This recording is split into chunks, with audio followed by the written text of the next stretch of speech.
Giraud, Stéphane Giraud, bonjour, vous êtes l'organisateur du rallye de Paris.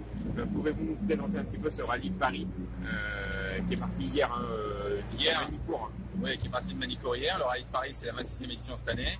Ça regroupe en gentleman driver, pas en compétition, des propriétaires de belles GT, mais aussi des voitures de collection, puisque la plus ancienne est de 1950, 50 et quelques, une vieille Jaguar.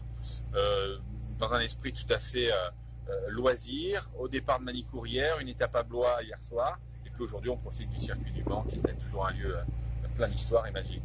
Ouais, c'est pas la première fois que vous venez au Mans. Hein, non, en 26 éditions, alors ça s'appelle le Rallye de Paris parce que le départ est de Paris, mais on utilise des circuits automobiles tout autour, parfois même un petit peu loin. Au Mans, non, ça doit faire la 10e fois. Alors quelles sont les caractéristiques de ce rallye?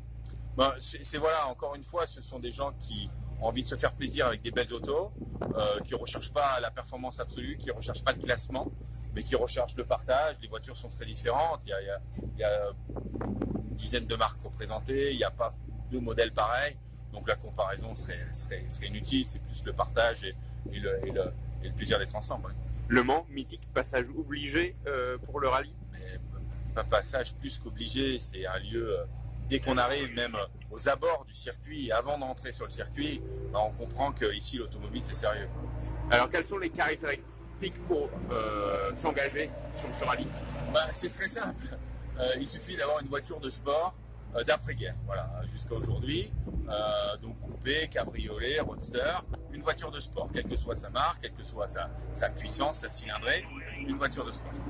Alors Rallye Story, il n'y a pas que le rallye de Paris, il y a d'autres épreuves. Oui, le rallye de Paris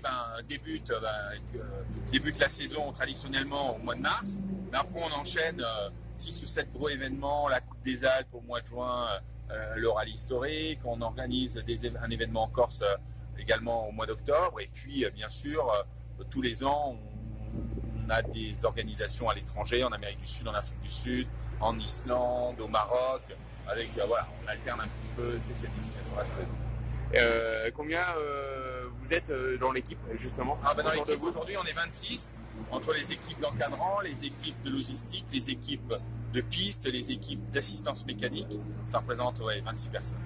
C'est du lourd, hein? On est rodé, ça fait 30 ans qu'on fait ce métier-là, et ça doit être, on n'est pas tout à fait à 200, mais 190 et quelques organisations et rallyes organisées. Il y a un site internet sur toute l'actualité que vous faites. Vous pouvez nous suivre sur rallystory.com où on met à jour en permanence tous les événements à venir. Giraud, merci beaucoup. Merci à vous.